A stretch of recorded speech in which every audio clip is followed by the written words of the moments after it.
ಸಾಕಷ್ಟು ಬಣಗಳನ್ನು ಹೊಂದಿದ್ದ ದಲಿತ ಪರ ಸಂಘಟನೆಗಳು ನಂಜನಗೂಡಿನಲ್ಲಿ ಒಂದಾಗುವ ಮೂಲಕ ಶಕ್ತಿ ಪ್ರದರ್ಶನ ಮಾಡಿವೆ.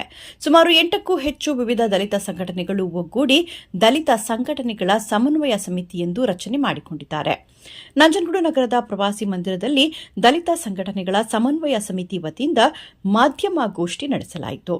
ಗೋಷ್ಠಿಯಲ್ಲಿ ದಲಿತ ಸಂಘಟನೆಗಳ ಸಮನ್ವಯ ಸಮಿತಿಗೆ ಪದಾಧಿಕಾರಿಗಳನ್ನು ಆಯ್ಕೆ ಮಾಡಲಾಗಿದ್ದು, ಅಧ್ಯಕ್ಷರಾಗಿ ಮಂಜು ಶಂಕರಪುರ, ಗೌರವಾಧ್ಯಕ್ಷರಾಗಿ ಗೀಕಹಳ್ಳಿ ಮಹದೇವ ಸ್ವಾಮಿ, ಉಪಾಧ್ಯಕ್ಷರಾಗಿ ರಾಜಶೇಖರ್, ಕಾರ್ಯಾಧ್ಯಕ್ಷರಾಗಿ ಬಸವಟ್ಟಿಗೆ ನಾಗೇಂದ್ರ, ಪ್ರಧಾನ ಕಾರ್ಯದರ್ಶಿ ಆಲತ್ತೂರು ಶಿವರಾಜು, ಸಂಘಟನಾ ಕಾರ್ಯದರ್ಶಿ ರಾಜೇಶ್, ಸಹ ಕಾರ್ಯದರ್ಶಿ ಸಿದ್ದರಾಜು, ಖಜಾಂಚಿ ಬಾಣೂರು ಶಿವಸ್ವಾಮಿ, ಕಾನೂನು ಹಿರಿಯ ಸಲಹೆಗಾರರಾಗಿ ಬೊಕ್ಕಹಳ್ಳಿ ಮಹದೇವ ಸ್ವಾಮಿ, ಹಿರಿಯ ಸಲಹೆಗಾರರಾಗಿ ಬೊಕ್ಕಹಳ್ಳಿ ಲಿಂಗಯ್ಯ, ಕಾರ್ಯಕಾರಿ ಸಮಿತಿ ಸದಸ್ಯರಾಗಿ ಮೂಡಹಳ್ಳಿ ಮಹದೇವ್, ಎಂ ಮಹದೇವ ಸ್ವಾಮಿ, ಗಟ್ಟವಾಡಿ ಮಹೇಶ್, ಮಹದೇವಯ್ಯ, ಸುತ್ತೂರು ಮಹೇಶ್, ಹೊಳೆಯಪ್ಪ, ಜೆ ಮಹದೇವ್ ಕುಮಾರ್ ಅವರನ್ನು ಆಯ್ಕೆ ಮಾಡಲಾಗಿದೆ ಎಂದು ಮಾಧ್ಯಮ ಗೋಷ್ಠಿಯಲ್ಲಿ ತಿಳಿಸಿದ್ದಾರೆ.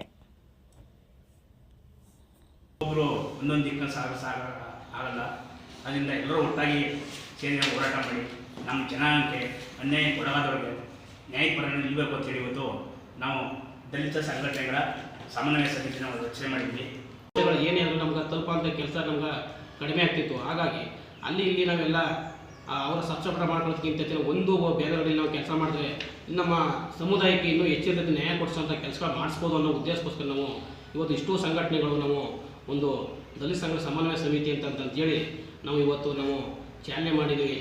ಹಾಗಾಗಿ ಮುಂದಿನ ದಿನಗಳಲ್ಲಿ ಯಾವುದೇ ಸಮಸ್ಯೆಗಳು ಬಂದ್ವಿ ನಾವೆಲ್ಲ ಒಟ್ಟಾಗಿ ನಿಂತು ನಾವು ಅವಾಗ ನಮ್ಮ ಸಮುದಾಯಕ್ಕೆ ನ್ಯಾಯ ಕೊಡಿಸೋಂಥ ಕೆಲಸ ಮಾಡ್ತೀವಿ ಅಂತ ಹೇಳ್ತೀವಿ.